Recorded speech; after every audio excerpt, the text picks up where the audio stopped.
آج جو ہے یونیورسٹی میں پڑھانے کے لیے گیا تو ہمارے ایک دوست ہیں، بہت زیادہ سینسٹیو مزاج کے ہیں، مطلب فکر مند رہتے ہیں کہ کوئی ایسی چیز مجھ سے نہ ہو جائے کہ لوگ جو ہے نا ہمارے جو رسم و رواج ہیں خاص کر ان معاملات میں کسی ایسی چیز کے اوپر مجھے وہ دیکھ نہ لیں کہ یار اس نے یہ نہیں کیا وہ نہیں کیا، اور تھوڑا سا نا ٹینشن زیادہ لیتے ہیں ان معاملات کے اندر۔ تو مجھے دیکھ کے اچانک حیران ہوئے اور کہنے لگے کہ یار خیریت تو ہے؟ میں نے کہا خیریت ہے، کیا ہوا؟ کہتے ہیں کہ یار بڑا عجیب سا لگ رہا ہے آپ کو دیکھ کے۔ تو مجھے فکر ہوئی کہ میں نے کہا کہ یار کوئی ایسی بات میرے سے ہو گئی ہے، کوئی بد اخلاقی خدا نخواستہ میں نے کر دی ہے، یا کیا ایسی بات ہو گئی ہے کہ یہ اس کے بارے میں بڑے پریشان ہیں اور بڑا یعنی گھور گھور کے مجھے دیکھ رہے ہیں۔ تو میں نے پوچھا کہ یار مجھے کسی ایسی بات کا علم نہیں ہے، آپ ہی مجھے بتائیں کہ کیا ہوا۔ تو کہنے لگے کہ یار بڑا عجیب لگ رہا ہے کہ آپ یونیورسٹی میں پڑھانے کے لیے آ رہے ہیں، ابھی آپ کلاس میں جائیں گے، وہاں بچے ہوں گے اور لوگ بیٹھے ہوں گے، وہ دیکھیں گے تو کیا کہیں گے؟ تو میں نے کہا کہ کیا ہوا؟ کہتے ہیں یار آپ نے ویسٹ کوٹ نہیں پہنی ہوئی، تو کتنا عجیب لگے گا کہ اتنا ایک ٹیچر جو ہے لیکچرر وہ کلاس میں جائے گا پڑھانے کے لیے اور اس کا بالکل ایک سادہ سا اس کا حلیہ ہوگا، کیسے عجیب سا نہیں لگے گا آپ کو؟ تو میں نے کہا کہ یار گرمی ہے اور گرمی کی وجہ سے ظاہر بات ہے کہ میں نے یہ ویسٹ کوٹ اتاری ہے، تو لوگ کیا کہیں گے؟ اب لوگوں کی خاطر میں اس گرمی کو برداشت کروں، یہ تو مناسب بات نہیں ہے۔ لیکن ان کی یہ بات جو ہے نا وہ کوئی معمولی بات نہیں تھی، اس کے پیچھے ایک بڑا ایک بیک گراؤنڈ ہے۔ ہماری زندگی کا ہر لمحہ ہی وہ لوگوں کے لیے گزر رہا ہے۔ لوگ کیا کہیں گے؟ کوئی بھی کام ہم کر رہے ہیں، کھانا پینا ہے ہمارا، اٹھنا بیٹھنا ہے، دوستوں سے ملنا ہے، بازار جانا ہے، کچھ بھی ہے، بس اس میں ہم نے یہ دیکھنا ہوتا ہے کہ یار کوئی ایسی چیز نہ ہو جائے کہ لوگ برا نہ کہیں۔ اب اپنے اوپر میں نے مشقت برداشت کرنی ہے، اپنے آپ کو ایک مشکل کے اندر ڈالنا ہے، گرمی برداشت کرنی ہے، سردی برداشت کرنی ہے، لیکن بس لوگ خوش ہونے چاہیے۔ تو یہ ہمارا رویہ انتہائی جو ہے نا اپنے ساتھ ظلم والا رویہ ہے۔ ہمارے اپنے ادارے کے اندر ہی میں دیکھتا ہوں کہ کئی سارے جو نوجوان ہیں وہ کام کرنے کے لیے آئے ہوئے ہوتے ہیں، تو وہ بڑا بن ٹھن کے بن سور کے وہ آئے ہوئے ہوتے ہیں، اور بالوں کے اندر جو ہے نا وہ مانگ نکالی ہوتی ہے، اور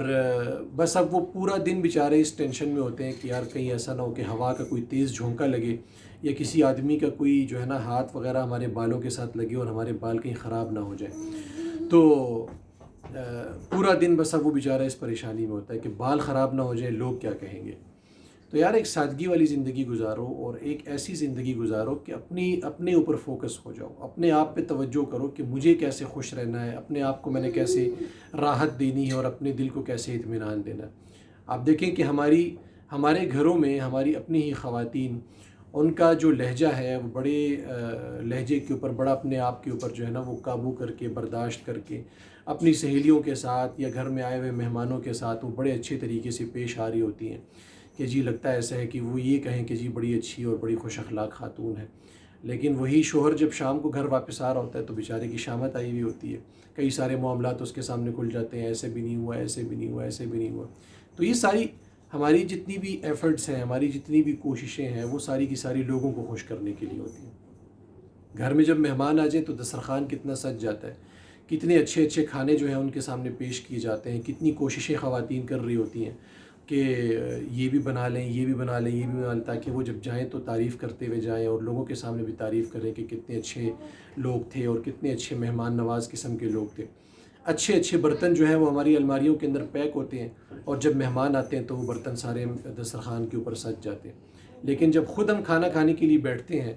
تو وہی پانڈے جو ہے نا جن کے اندر کچن کے اندر کھانا بن رہا ہوتا ہے، پریشر کوکر پورا لا کے دسترخوان کے اوپر رکھ دیا جاتا ہے، بس اسی میں سے نکالو اور اسی میں سے کھاؤ۔ تو یہ ساری کی ساری مشقتیں ہم اپنے لیے برداشت کر رہے ہوتے ہیں، لیکن جب لوگوں کی باری آئے، لوگوں کے سامنے ہم نے پیش ہونا ہو، ان کے سامنے ہم نے کوئی چیز جو ہے پریزنٹ کرنی ہو، تو بس اس معاملے میں پھر ہم بڑے محتاط ہو جاتے ہیں کہ لوگ کیا کہیں گے۔ یقین جانیے کہ 14 اگست آ رہا ہے، اور 14 اگست یعنی ایک آزادی کا دن ہے۔ ہم سارے اس دن خوشی منائیں گے کہ اللہ تعالیٰ نے ایک بڑی نعمت ہمیں دی، آزادی کی نعمت۔ وہ آزادی تو اللہ تعالیٰ نے ہمیں دے دی، لیکن جو غلامی کا طوق ہم نے خود اپنے گلے کے اندر پہن رکھا ہے اور لوگوں کی خاطر جو غلامی ہم برداشت کر رہے ہیں، ایک آزاد زندگی نہیں گزار رہے، اپنے آپ کو ہم نے پریشانی کے اندر، مصیبت کے اندر ڈالا ہوا ہے، اس غلامی سے اور اس قید سے ہم اپنے آپ کو کب آزاد کریں گے؟ یقیناً یہ سوچنے کی بات ہے۔ ضرور اس بارے میں سوچئے، تھوڑا نہیں بہت سوچئے۔